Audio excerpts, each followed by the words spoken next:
The battle between Manchester United star Marcus Rashford and Downing Street over free school meals has resumed this week. So in round one, Rashford campaigned for free school meals to continue over the summer holidays. So normally free school meals are something you get when you go into school. Because of the lockdown, because schools were closed, they were introduced as vouchers. The government had argued that they wouldn't be giving out those vouchers during the summer term because it's not during the summer holidays, because it's not the normal time when kids would get free school meals. Rashford launched a really successful campaign against that, against the fact that they'd be cut for the summer holidays, got loads of traction, ended up getting support from the Labour Party, who put forward an opposition motion, which looked like it was going to win, and the government had to U-turn. So people on low incomes got vouchers for free school meals throughout the summer. What Marcus Rashford has noticed now, and why we're in round two of this fight, is because whilst the government were willing to pay for free school meal vouchers in the summer for students on low income, sort of accepting that in the coronavirus crisis, people are short of cash and you shouldn't let kids go hungry in the summer during a global pandemic. I mean, in my mind, you shouldn't let them go hungry anytime, but I'm putting you in the head of the Tory logic on this. But they don't want to do the same for this half term and for the Christmas holidays, even though, as you know, anyone can see, we're still in the middle of a global pandemic and loads of people are out of work, and it's going to be a really difficult Christmas for many people. Marcus Rashford has rightly come out and said, you need to do this again. You need to provide school meal vouchers for people over half term and over the winter. He's been promoting a petition. Let's get up the tweet from Marcus Rashford, which was from late last week. So this is sort of really sparking the next round in this battle. So Marcus Rashford tweeted, "The British public care 225k and rising," and then a link to the petition, which at this point 225k people have signed. "We will accept no less than the free ask. There are 1.5 million children we are not reaching with the free school meal scheme because of the universal credit cap. 1.5 million children in the UK in 2020 with no support." And then we can go take a look at those free demands. So it says the expansion of free school meals to every child from a household on universal credit or equivalent, reaching an additional 1.5 million 7 to 16-year-olds. Expansion of holiday provision, food and activities to support all children on free school meals, reaching an additional 1.1 million children. And increasing the value of the Healthy Start vouchers to £4.25 per week and expanding into all those on universal credit or equivalent, reaching an additional 290,000 pregnant women and children under the age of 4. Now, I mean, something that Marcus Rashford is very good at doing, I mean, obviously using his platform to try and achieve, great ends, is he puts stuff in, it's so difficult to disagree with that. How can you disagree with giving enough money so that kids can have good meals throughout the school holidays? How could you possibly oppose that? Well, there was a vote on it today in Parliament. So just like last time, Labour have sort of backed up Marcus Rashford's campaign by putting forward an opposition debate. This time it went to a vote and it lost. So Conservative MPs voted against the free school meals for a million children. It was defeated 322 to 261 votes. Appalling, tragic. If one of your MPs voted against this, write them a letter now because they're a disgrace. But what I do want to show you now is how they are defending this. Because obviously you have to tell yourself quite a complicated story to justify, withdrawing meals from kids on low incomes. But they do manage it. So this was Tory Minister Paul Scully defending his plan at that time to vote against extending free school meal vouchers over the holidays. Do you want to feed hungry children or not? That's a simple question. Some of the Conservative colleagues have already come out. Anne-Marie Morris has tweeted she'll be supporting us. I think Robert Halfon is on his way to supporting us. This is a matter of conscience. It's about principles before party. Are you going to put money forward to feed hungry children in one of the toughest winters of our generation or not? And if you're not going to, you have to go back to your constituencies and face the music.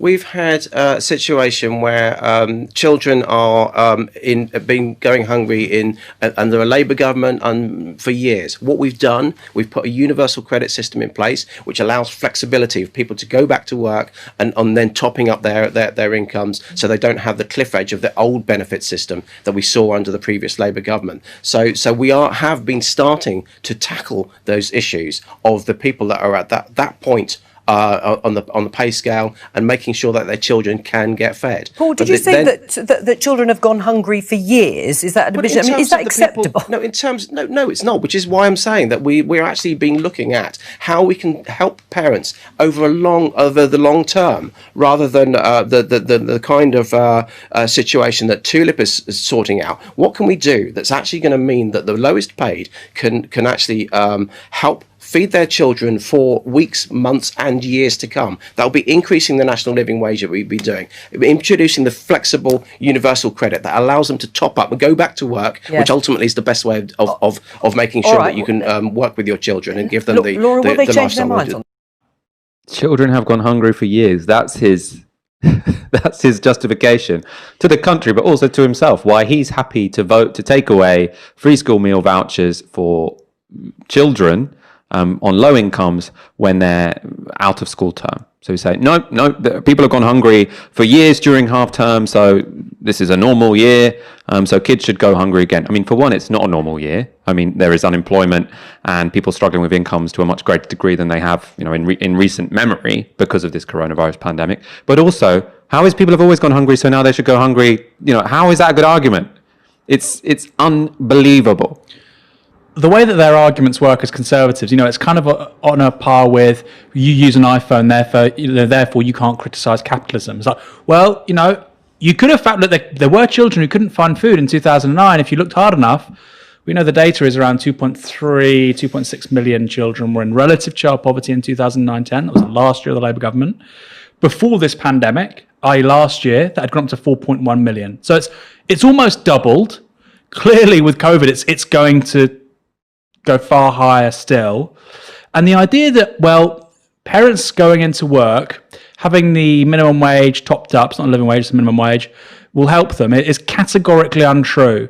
Anybody who wants to do their research, and this is more than welcome to do so, go online, look at the data regarding in-work poverty. You're more likely to be in poverty now if you're in a household with somebody that works than that doesn't. That's quite a new development. And you can basically map on the rise of child poverty within work poverty. And this isn't new. This has been out there for a very, very long time. So rise in child poverty aren't because people haven't got jobs, it's because they have jobs and they're not being paid enough or they can't get the hours. And this is now going to be exacerbated with COVID. Either people are having their hours cut, or they're going to be on furlough, or they've lost their job altogether. So it just seems just an utterly ridiculous thing to say. How many children will be living in relative poverty by the end of this year? We might be looking at 6, 7 million. I mean, we don't know. That could be the ballpark, given it was 4.1 million at the beginning of last year. That would be, an order of 4 times greater than the last Labour government. So for every kid in poverty then, you've got 4 now. Let's be real. That's a really shambolic way to run a country. That wasn't 100 years ago. It was 10 years ago. And the money's there. Was Eat Out to Help Out? Was that creating a dependency culture? The fact I could go to Nando's and eat a lunch for £5? No, because they assumed you were already middle class, and middle class people can't be dependent.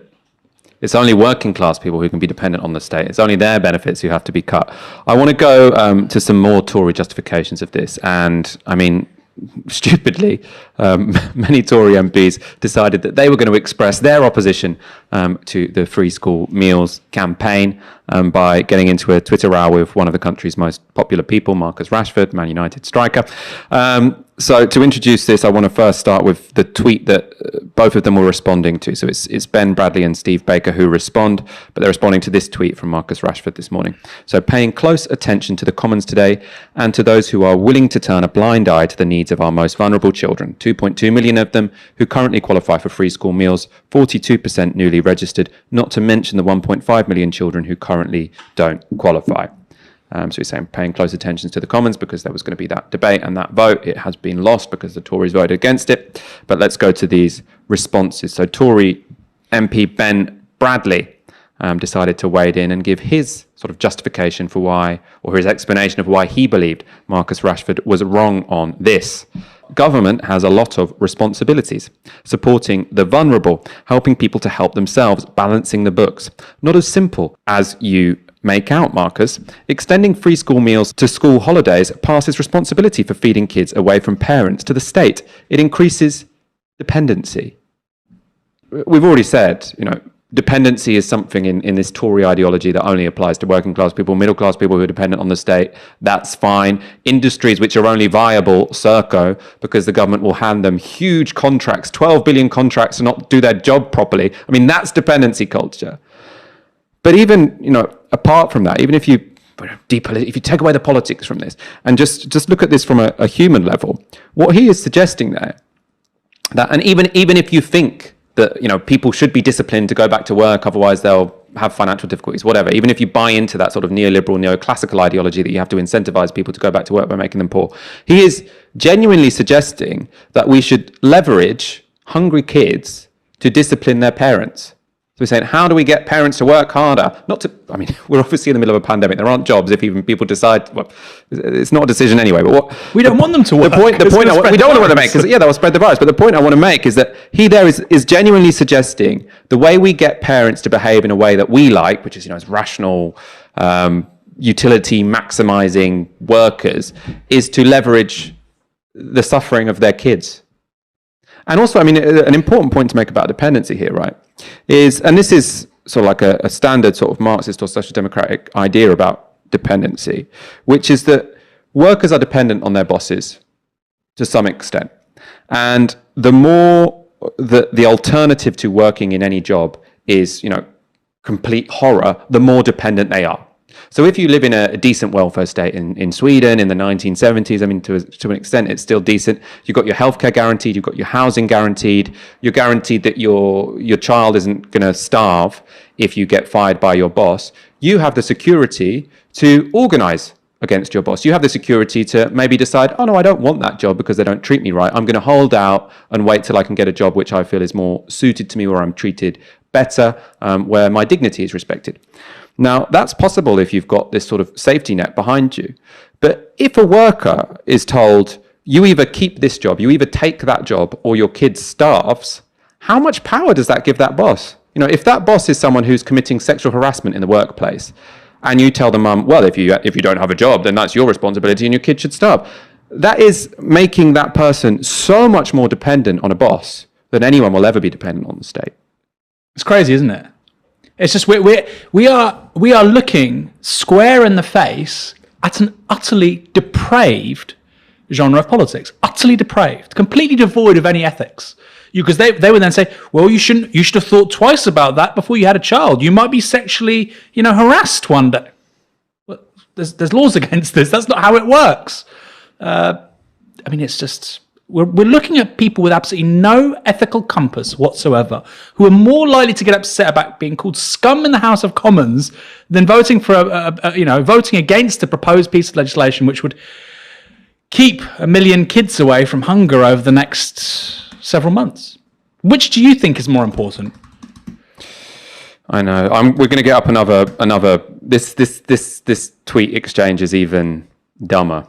This is from Steve Baker, who Marcus Rashford wholly owns. So Steve Baker, sort of a hardcore Brexiteer backbencher. So in response to that particular tweet from Marcus Rashford, which I read earlier, Steve Baker quote tweeted it, "No one will be turning a blind eye, and it is wrong to suggest anyone would. Not destroying the currency with excessive QE is also one of our duties." Now this is bananas. So he is crazy. He's the craziest MP on the Tory benches. The policy before, sort of extending free school meals over the summer holidays, cost £120 million. Now, half term and the Christmas holidays are only 3 weeks, 1 week, add 2 weeks. So it's half of that. So we're talking about £60 million. And he thinks that £60 million is going to mean we have to print so much money that it destroys the pound. Well, presumably he's talking about the fact that we are going to run at least a £200 billion deficit this year, probably significantly higher. But in any case, like you say, more's the reason. If we're spending a deficit of 200 billion, what difference is 120 million going to make? And by the way, you're not particularly productive if you're starving, right? There are some basics that we need to think about here. But he is the most crazy. He wants Britain to go back to the gold standard, Michael. So he is particularly ridiculous and evil. And you might have noticed, if you had a keen eye, we can get that up one more time, that same tweet, because at the bottom it says the only people who can reply to this are people who follow Steve Baker or people mentioned in it. So he's sort of calling out Marcus Rashford with this idiotic point, and he hasn't let Marcus Rashford reply to him. So Marcus Rashford, smart guy that he is, quote tweets Steve Baker. We can get this up. He says, "At least turn on your comments and let me respond, Steve. I very much welcome conversation on this." And then the most surreal bit is Steve Baker's response to this. "You have 3.4 million followers, Marcus, to my 96k. The power is yours here. Everyone knows feeding hungry children is a top priority. I'd like to see universal credit boosted. But if the economy and currency collapse, the poor will be devastated. Alleging a blind eye is just wrong." Now, we've already talked about why it's ridiculous to suggest that paying £60 million for some poor kids to have free school meals is not going to collapse the currency. This is someone who wanted a no-deal Brexit, by the way. He's spent the last 4 years fighting for a no-deal Brexit, which is, I mean, I don't think it would be the worst thing to ever happen, but one thing it's not going to have a good effect on is the value of the pound. So this guy thinks that a no-deal Brexit, which has already cost billions in preparation, is going to be more damaging to the currency than £60 million to make sure that poor kids... The more ridiculous bit here, though, is this idea that you have more power than me. Like, only one of you, there's Marcus Rashford and then there's Stephen Baker, only one of you got to vote today in Parliament on the motion to extend free school meals over half-term and the winter holidays. It was Steve Baker. Steve Baker voted against it. So he said, oh, I might be elected an MP. I might be the person who makes the law. But if you've got more Twitter followers than me, you're more powerful than me. Such an online comment, isn't it? I may have, I may be one of 650 legislators in this country, but, how many engagements did I get this month compared to you? Not much. People are saying, by the way, in the comments, this story is a bit too online. I don't think that's fair, and I'll tell you why. Normally, I agree that it's important not to obsess over social media stories. I agree with that entirely. But I think clearly that the scope for pushback in terms of the government's mismanagement on COVID is quite limited because people can't protest. People can't go into meetings. People can't do all the things, the associated things that would normally happen in a political crisis. That's how people respond collectively. And so I think in a moment like that, this is going to be one of the primary ways we're going to see rifts and pushback, whether it's through local politicians like Andy Burnham, and that was incredibly mediatized. Of course, I'd prefer 100,000 people on a demo or a general strike. Of course, I would. But realistically, in the context of a pandemic, that's not going to happen. These kinds of stories, in that context, I think really matter. The obvious thing in response to it's very online is that there was a vote in Parliament today on it, right? So there was a material opportunity for the Tories to change their policy. They did change it last time, which shows that this kind of thing matters. I mean, obviously, him being a top Man United and England striker means that he does have a lot of influence. And I think there are many Tories who worry that this is doing them damage, the fact that they haven't U-turned again this time. And as to the tweets, I mean, why I like looking at Tory MPs' Twitter feeds is not so much because I think, obviously the electorate doesn't read Tory MPs' Twitter feeds, but what they do expose is their justifications for doing things. Because I think often, sometimes they get caught out when they go on TV, but in their official communications, normally they've at least got, a PR person to say, I'm not sure you should say that. That makes you sound like a psychopath. But when it's just them on Twitter, they're a bit like, no. Poor kids should go hungry, otherwise the parents won't bother working. That wouldn't go out in an official communication, but on their Twitter, they're stupid enough to think that's a convincing argument.